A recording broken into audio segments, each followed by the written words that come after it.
자, 사무엘하 1장을 정리한다라고 한다면 1장에서 이 아말렉 사람이 시글락에서 머물고 있었던 다윗을 찾아오지요.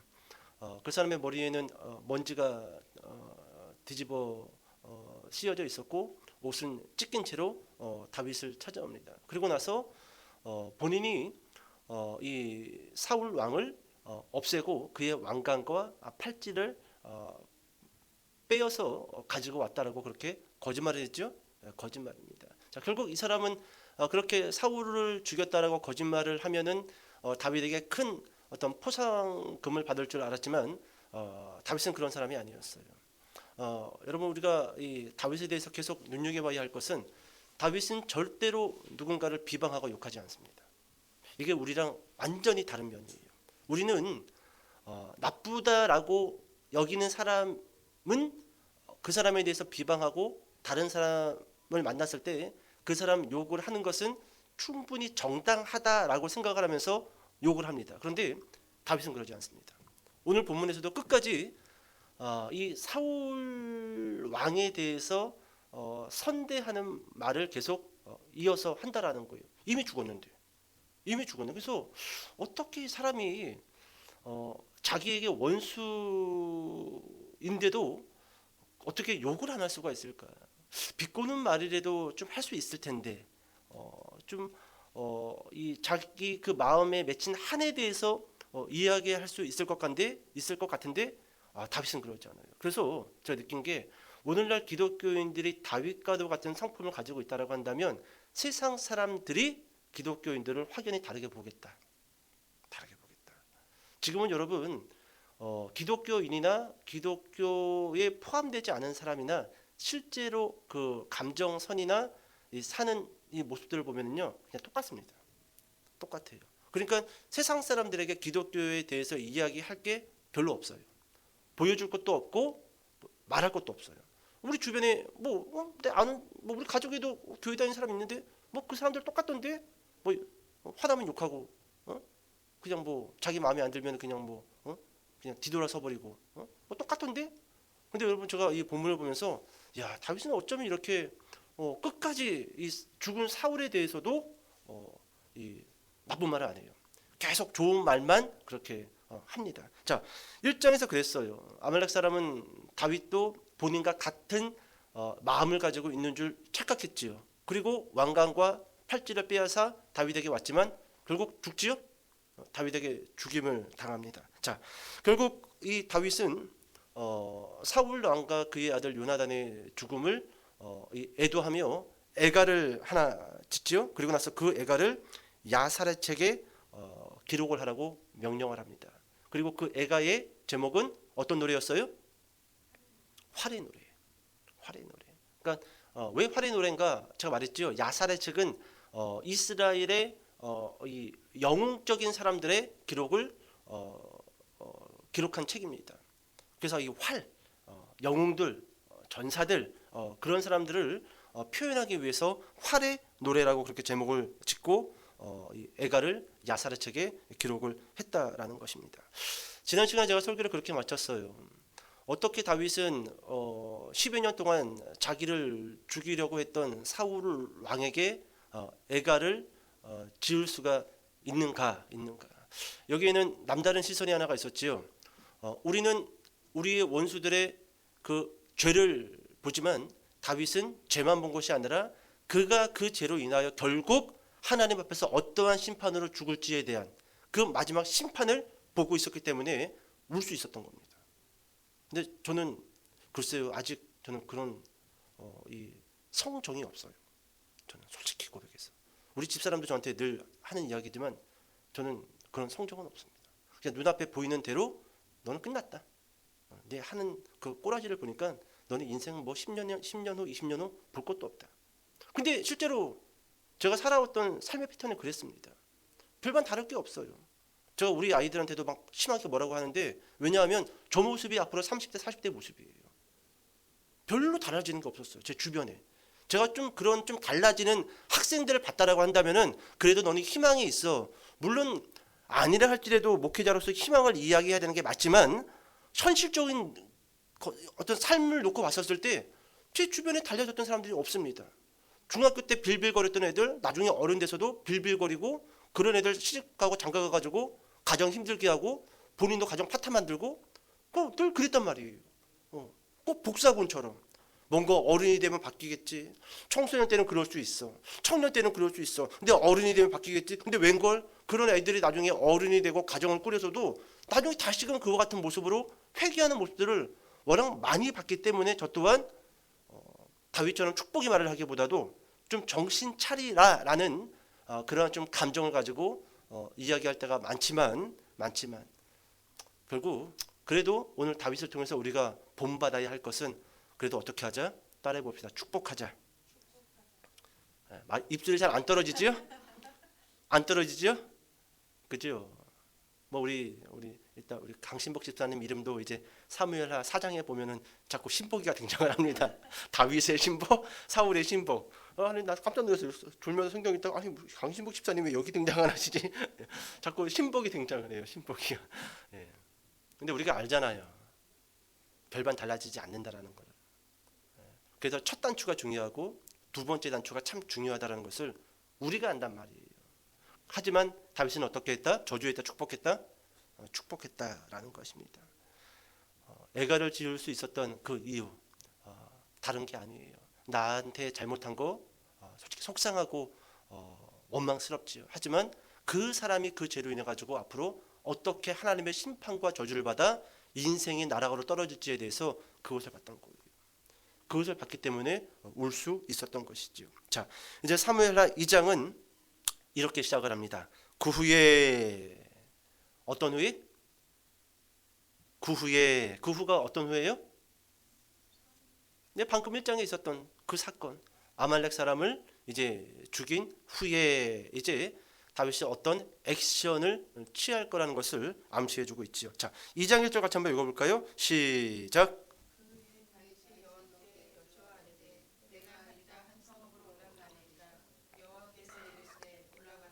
다윗이 아뢰되 어디로 가니이까 이르시되 헤브론으로 갈지니라. 아멘. 자, 사울도 죽고 그리고 너무너무 사랑했던 형님 요나단도 죽었어요.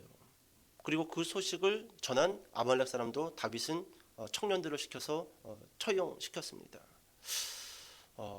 그리고 나서 다윗은 곧바로 하나님께 기도합니다. 뭔가 달라요. 이 다윗이 하는 그런 행동이나 그런 생각들을 우리가 좀 눈여겨볼 필요가 있고 우리가 배울 필요가 있어요. 지금 엄청난 일들이 팍팍팍팍 전개되고 있잖아요. 시글락은 함락됐고 불탔고 가족들은 아말렉에게 끌려갔고 또 그 전투를 통해서 아말렉에게 빼앗겼던 가족들을 되찾아오고 찾아오자마자 며칠 지나지 않아서 또 사울과 요나단의 죽음을 접하고 또 그 소식을 전한 아말렉 청년을 또 처형하고 뭐 큰 사건들이 팍팍팍팍 일어납니다. 그런데 다윗은 그 사건이 일단락 지어지자 곧바로 어떻게 하죠?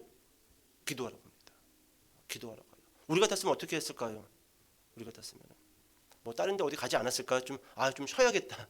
너무 큰 사건들이 많았기 때문에 좀 쉬어야 되겠다. 근데 다윗은 그러지 않아요. 곧바로 여호와께 기도하러 갑니다. 뭔가 이제 내가 액션을 취해야 될 때다라는 것을 좀 직감했을 것 같아요. 그래서 여호와께 아뢰어 여쭈어 아뢰되 그러면서 이렇게 기도하지요.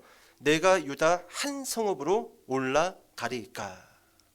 이제 블레셋 땅을 떠나서 이스라엘 땅으로 올라가리이까. 그러자 하나님 대답이 어떻게 기록되어져 있지요? 이르시되 올라가라. 하나님 응답합니다. 올라가라. 자, 그러자 두 번째로 다윗이 또 이렇게 기도하지요. 아뢰되 어디로 가리이까? 이르시되 어디로 갈지니라? 헤브론으로 갈지니라. 여러분, 다윗이 시글락에 몇 년 거주했죠?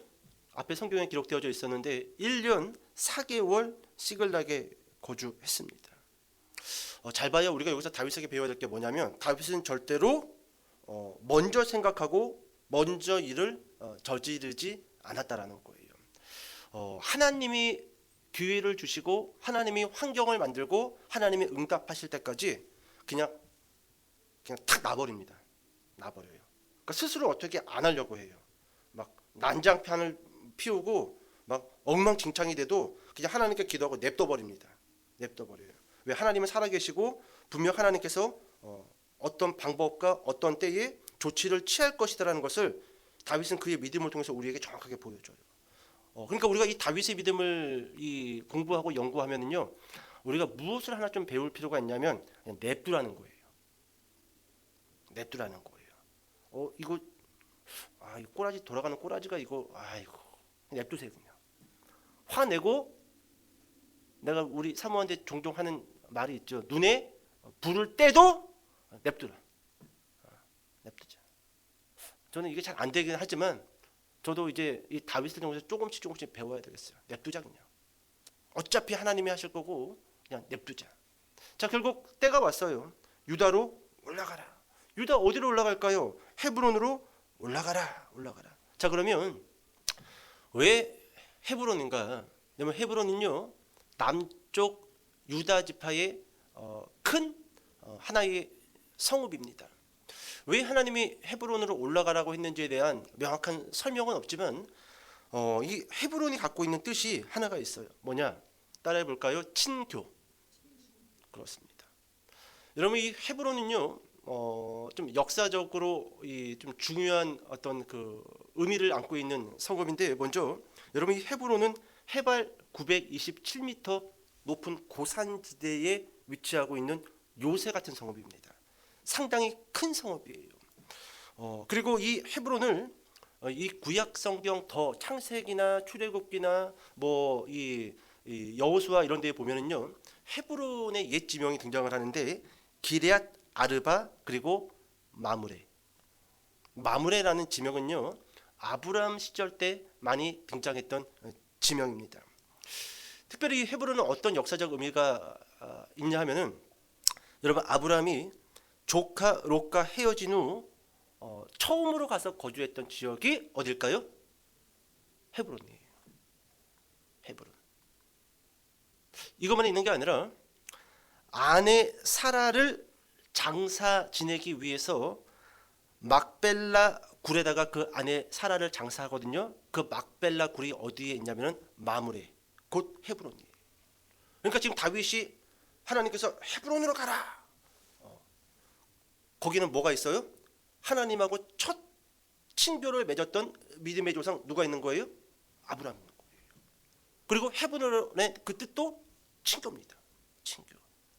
내가 다시금 너를 헤브론 곧 친교의 땅으로 불러서 아브라함과 했던 그 약속을 너를 통해서 이제 어떻게 하겠다라는 거예요? 완성하겠다라는 거예요. 그래서 헤브론으로 부르는 겁니다. 헤브론으로. 또 이 헤브론의 역사적 아주 큰 의미 하나가 있는데, 여러분 80이 넘은 갈렙이 이 산지를 내게 주소서 라고 소리 지르잖아요. 그런 찬양도 있잖아요. 이 산지를 내게 주소서. 그때 갈렙이 여호수아에게 이 산지를 내게 주소서, 내가 올라가서 점령하겠습니다 라고 그렇게 올라가서 점령한 땅이 어딜까요? 어떻게 알아요? 헤브론이에요. 그래서 여호수아가 갈렙에게 주었던 땅이 헤브론입니다.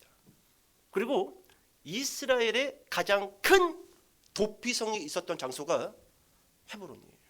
헤브론. 그래서 뭐 이런저런 역사적인 의미를 방금 나누었지만 이것만 기억합시다. 헤브론은 친교의 땅이다라는 거예요. 친교의 땅. 다시금 하나님과 연합하고 다시금 하나님과 어그러졌던 모든 것들이 정상적인 관계로 회복되어지는 곳. 하나님의 약속이 출발되어지는 곳. 그렇게 우리가 좀 그 의미를 안고 좀 본문을 보면 좋을 것 같습니다. 자, 2절과 4절 같이 한번 읽어볼게요. 2절과 4절. 자, 시작.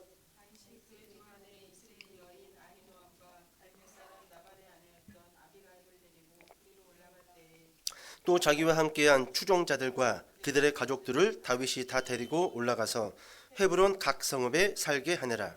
유다 사람들이 와서 거기서 다윗에게 기름을 부어 유다 족속의 왕으로 삼았더라. 어떤 사람이 다윗에게 말하여 이르되 사울을 장사한 사람은 길르한 야베스 사람들이니이다 하매. 자, 이제 하나님의 그 헤브론으로 올라가라는 명령을 듣고 다윗은 싹 들어가죠. 근데 항상 어떤 여자들 두 사람 이름이 기록되어져 있어요? 이스라엘 여인 아히노암과 갈멜 사람 나발의 아내였던 아비가일을 데리고 그리로 올라갈 때에 항상 이 두 여자의 이름이 같이 이 다윗의 이름과 그리고 다윗이 움직이는 그 동선에 이 두 명의 여자의 이름이 따라온다라는 거예요. 자, 그런데 이 두 여인의 이름만 등장하는 것이 아니라 3절에서는 또 자기와 함께한 누구와 추종자들과 그들의 누구를 가족들을 다윗이 다 데리고 올라가서 헤브론 각 성읍에 살게 하니라. 여러분, 저는 이 2절, 3절, 4절의 말씀을 좀 묵상을 하면서 좀 어디에 좀 이 포커스를 뒀냐 하면은, 물론 뭐 아히노암과 아비가일 이 여인에게도 좀 포커스가 맞춰졌지만 저는 특별히 3절입니다. 3절. 자기와 함께한 추종자들과 다윗을 추종했던 그 사람들. 이 사람들은 가난했어요, 부했어요? 가난했어요. 건강했어요, 병들었어요? 병들었던 추종자들입니다. 그런데 그들의 가족들을 이렇게 기록이 되어져 있어요. 제가 이 본문을 좀 묵상을 하면서 그런 생각을 했습니다.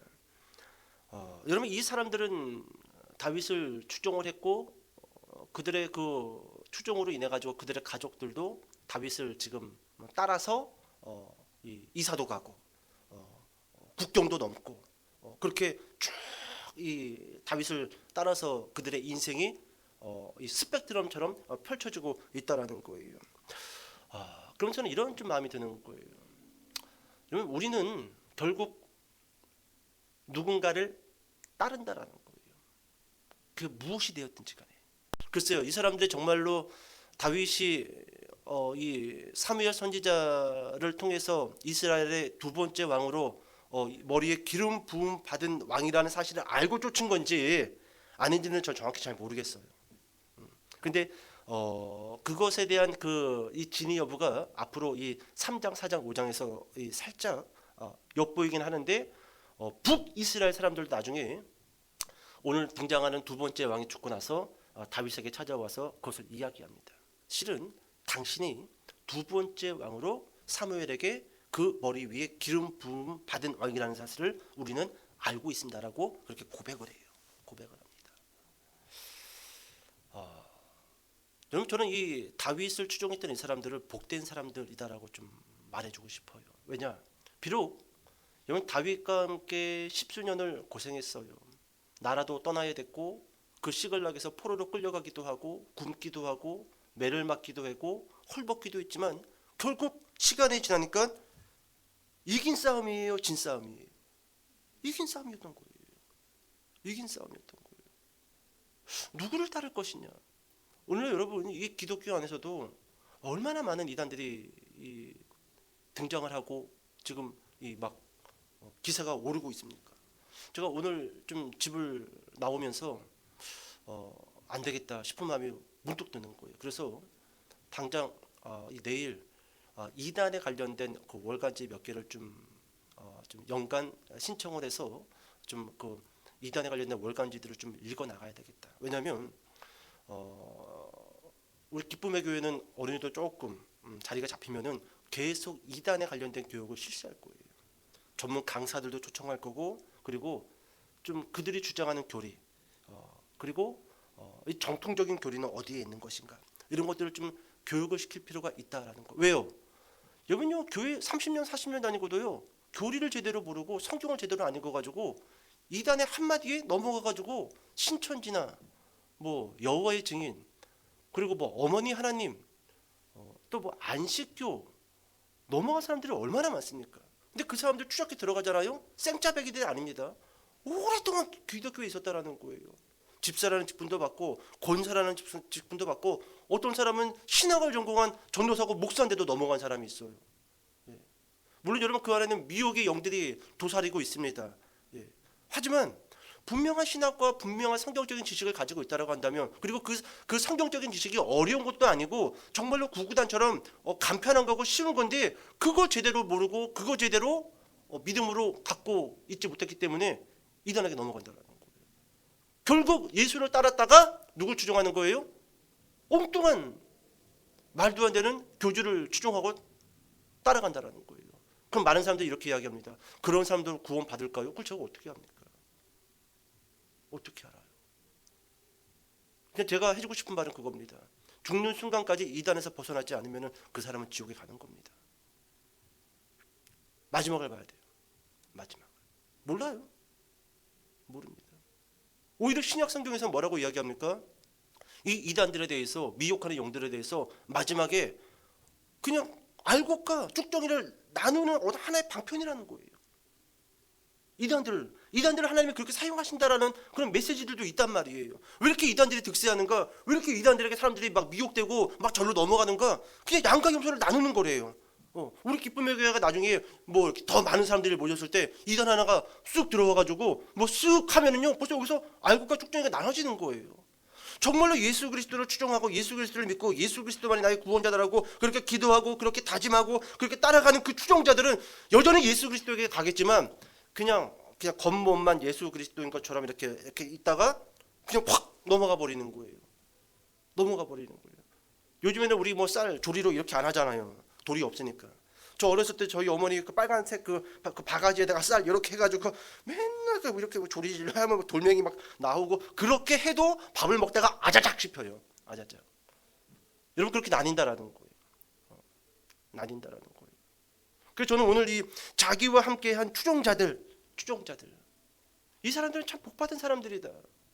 비록 다윗이 그 아벨라 굴에서 숨어 있었을 때 그 굴로 같이 같이 모여가지고 도망 다니긴 했지만 얼마나 축복받은 자들인가.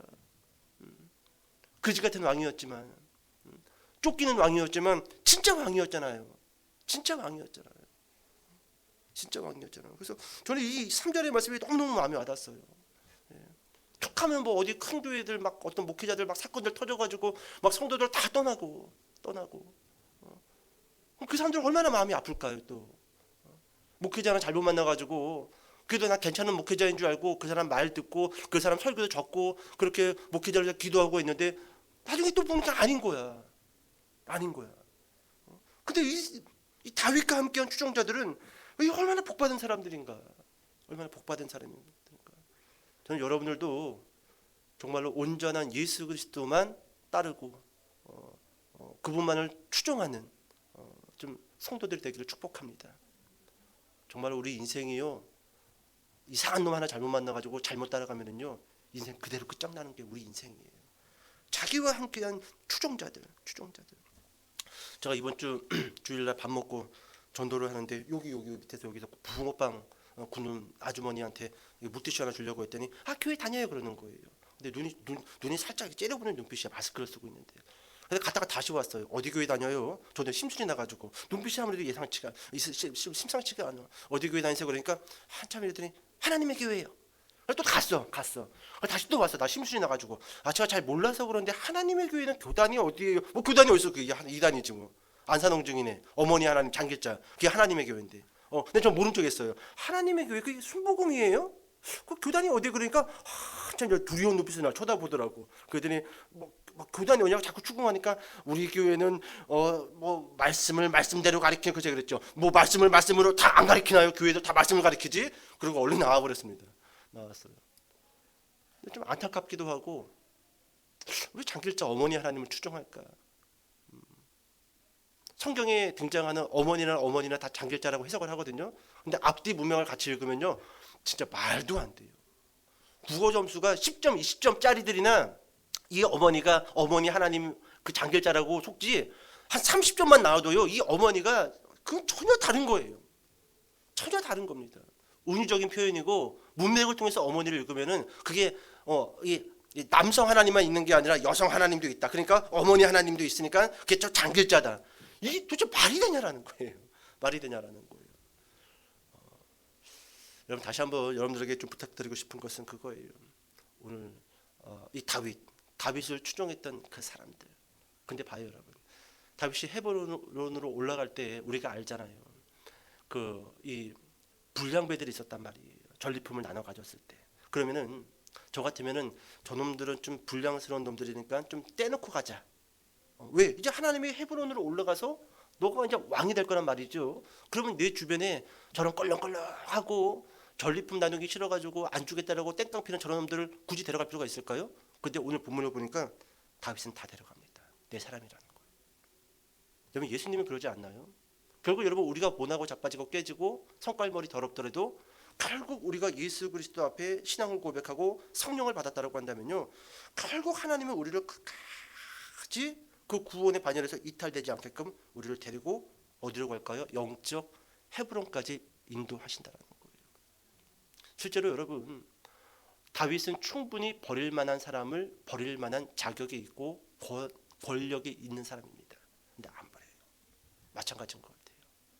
우리가 영적 헤브론으로 가기까지 우리는 충분히 버림 받을 수밖에 없는 자들이고, 잘난 것도 없고 미흡한 게 투성이지만 다윗이 그 모든 사람들과 가족들까지 싹 때리고 헤브론에 가서 성읍에서 살게끔 탁 땅도 주고 집도 주는 것처럼, 오늘 하나님께서 예수 그리스도를 추종하고 믿는 우리들을, 그러니까 우리의 구원을 지키시고 우리의 영역을 보호하시고 또 적군으로부터 방어하시고, 참 그런 은혜가 우리에게 존재한다라는 믿음이 생기는 것 같습니다. 자, 좀 넘어와서 5절, 6절, 7절을 같이 한번 읽어보도록 하겠습니다. 5절, 6절, 7절. 자, 시작.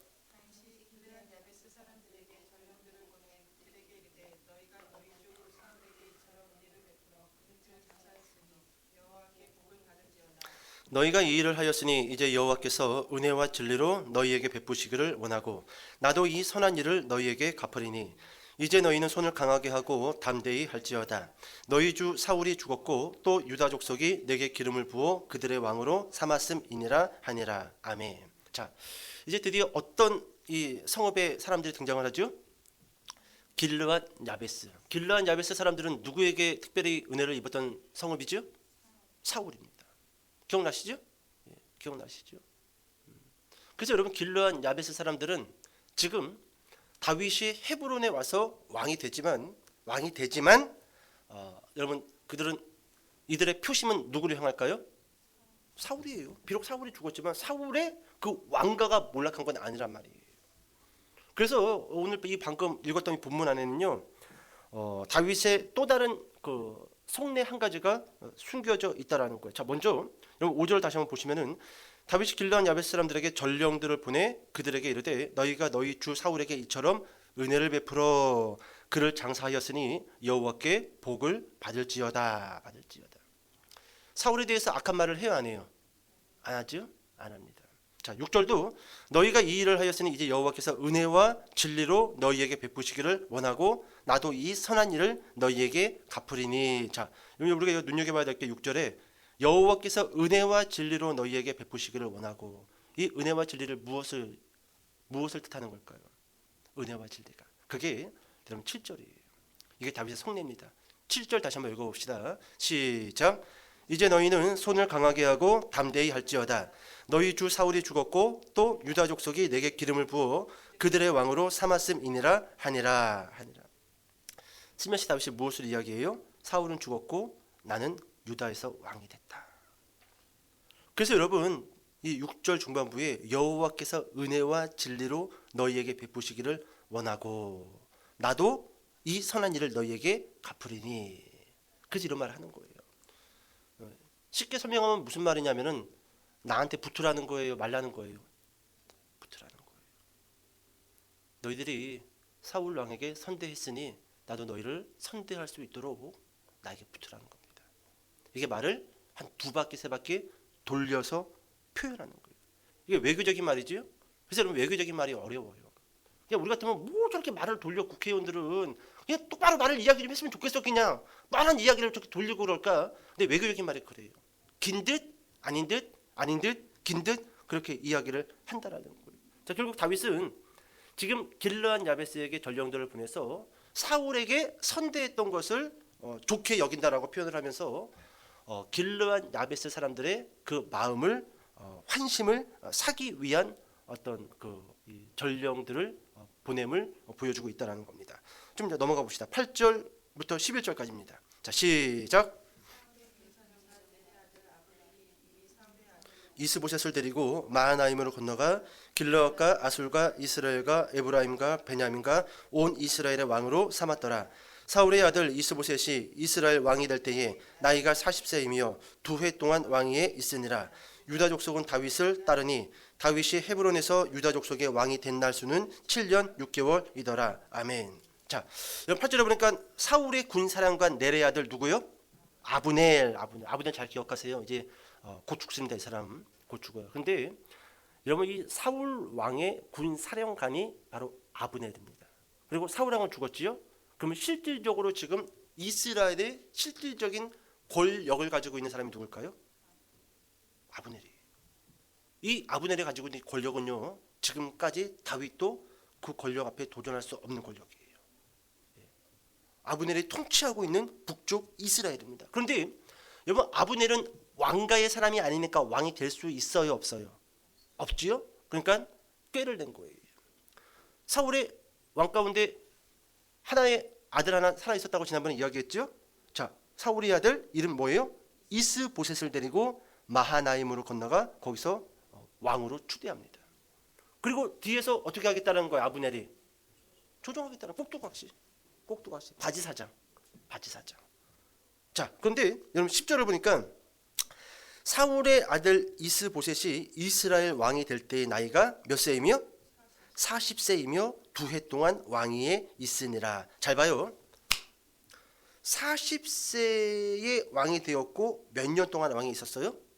2년 동안이에요. 2년 동안. 근데 11절을 보세요. 다윗이 헤브론에서 유다 족속의 왕이 된 날수는 7년 6개월이었더라. 왜 7년 6개월일까요? 7년 6개월째 되는 날 이스보셋이 어떻게 됐다? 죽은 거예요. 무슨 말인지 알겠어요? 무슨 말인지 알겠어요? 그러면 여러분 6개월은 좀 집어치우고 다윗이 7년 동안에 유다에서 왕이었을 때 6년째 되는 해쯤에 이스보셋이 등장을 한 겁니다. 그리고 6년, 7년 다윗과 함께 남북에 2개의 왕이 있다가 이스보셋이 죽고 다윗이 헤브론에서 7년 6개월이 지나는 무렵, 그러니까 이스보셋이 죽는 그 무렵에 이스라엘 전체 왕이 됐다라는 거예요. 그러면은 이스보셋이 등장하기 전 5년이라는 시간이 있잖아요. 그렇죠? 그 5년 동안은 북쪽을 누가 통치했던 걸까요? 아브넬이에요. 그래서 다윗이 쉽지 않았던 겁니다.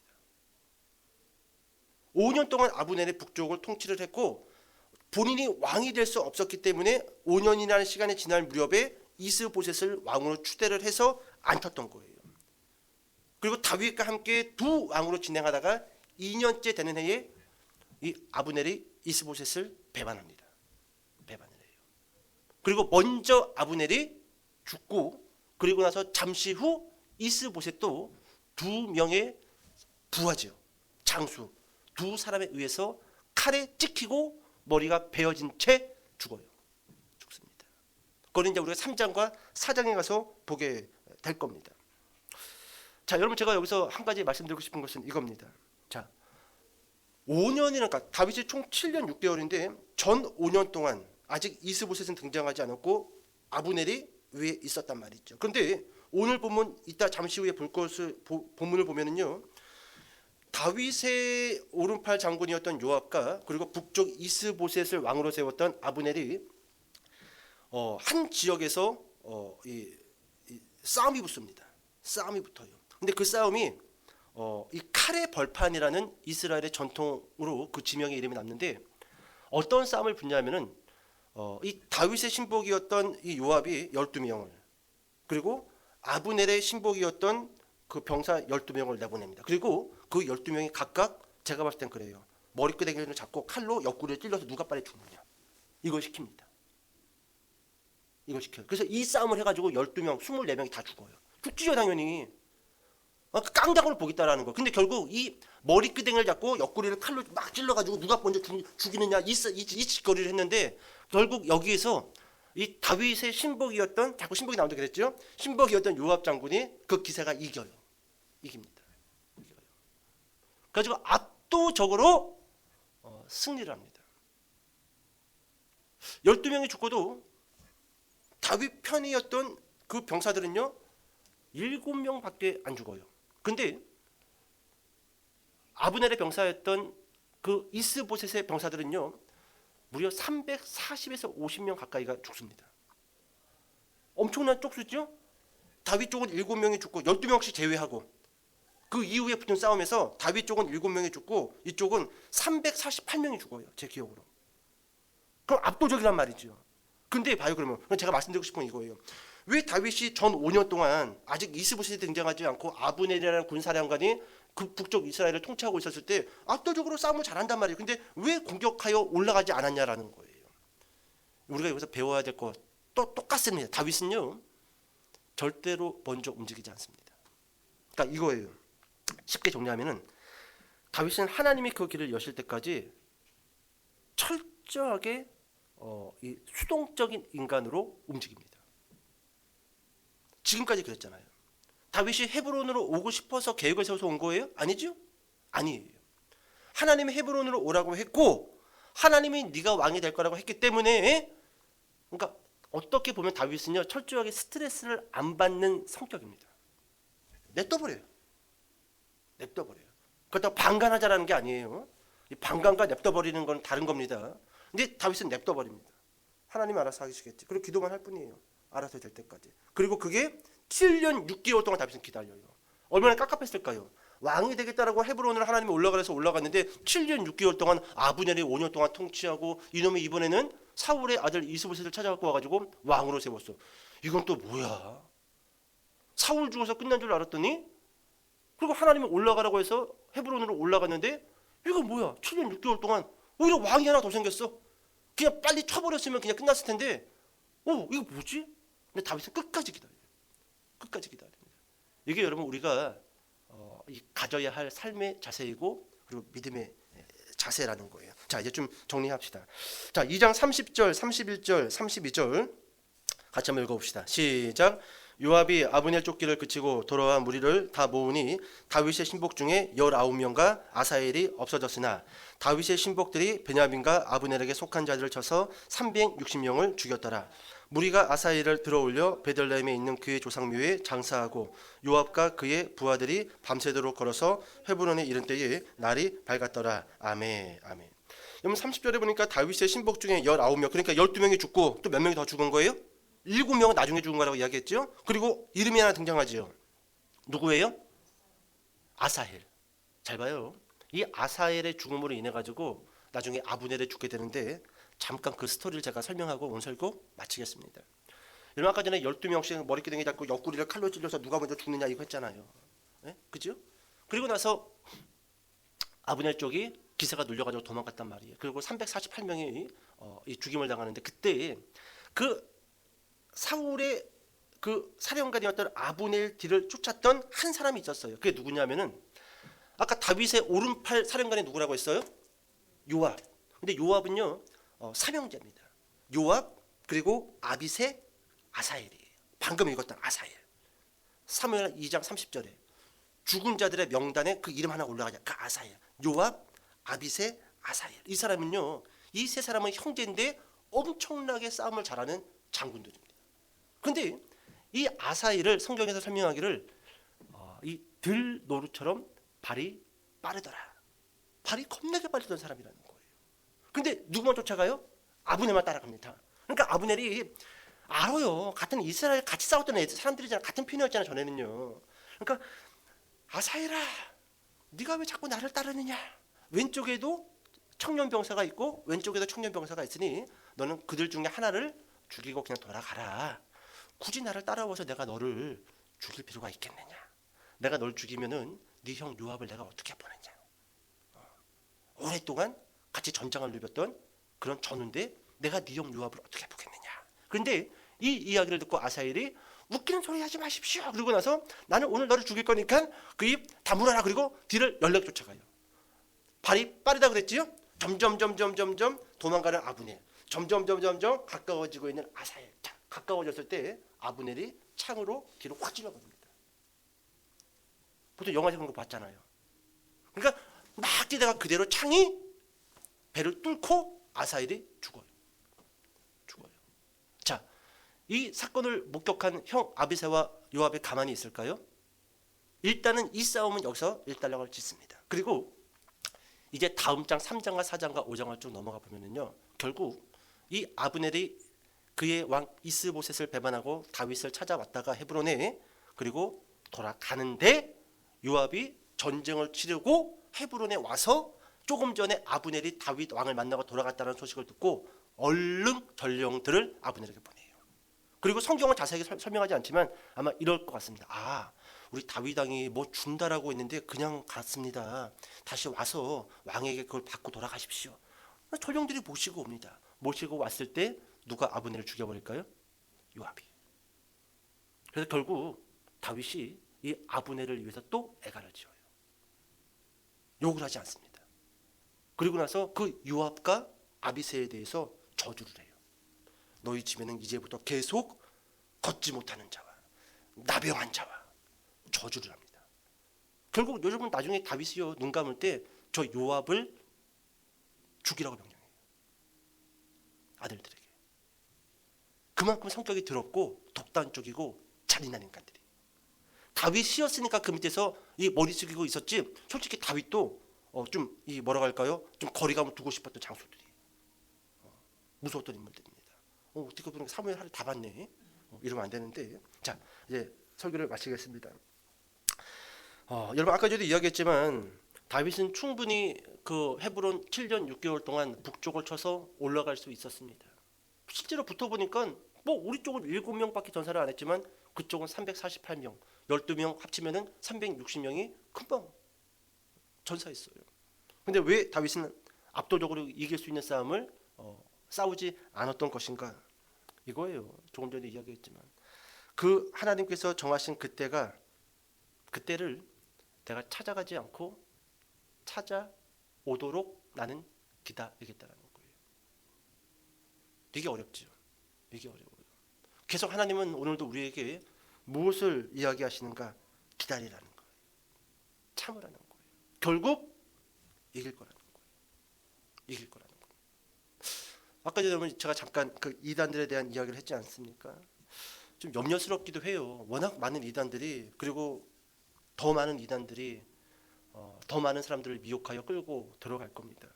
그런데 우리가 할 수 있는 것은 계속적으로 말씀을 통해서 진리가 무엇인지, 교리가 무엇인지에 대해서 공부해 나가야 합니다. 그건 중요합니다. 그런데 그럼 저들은 어떻게 할 것인가? 저들은 어떻게 할 것인가? 저는 오늘 다윗을 통해서 하나의 실마리를 찾는다라고 한다면 때가 되면 하나님께서 그들을 다 무너지게 할 것이다라는 거예요. 결국 여러분 사울의 이 왕국 봐요. 두 번째 왕이 등장을 하고 다윗은 이거 또 시작이야? 이랬는데 삽시간에 무너져 버리잖아요. 그래서 여러분 이스보셋은 정확히 2년 만에 그 왕국이 무너지고 이제 북쪽 이스라엘의 장로들이 우르르 내려와서 드디어 다윗을 이스라엘의 왕으로 추대합니다. 추대해요. 참 다윗이 무엇을 잘한 거예요? 기다렸다. 내가 찾아가지 않고 문제를 해결하기 위하여 막 눈에 불 떼고 막 쏘아 붙이고 다 죽여야지 이러지 않고 다윗은 기다린 거예요. 니네가 찾아와.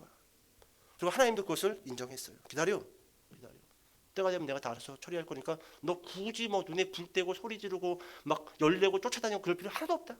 그냥 기도만 하고 있고 네가 해야 할 일만 하고 있어. 때가 있으니까. 그때가 되면은 다 찾아오게 할 거야. 너한테 못되게 한 인간들, 너를 힘들게 했던 인간들 다 찾아와서 다 머리 꿇고 그렇지 않은 인간들은 다 그냥 내가 안개처럼 사라져버리게 다 만들어버릴 것이고. 오늘 그렇게 다윗처럼 기다리는 신앙, 그런 인내의 신앙을 갖는 저와 여러분 되시기를 주님의 이름으로 축복합니다. 기도하겠습니다.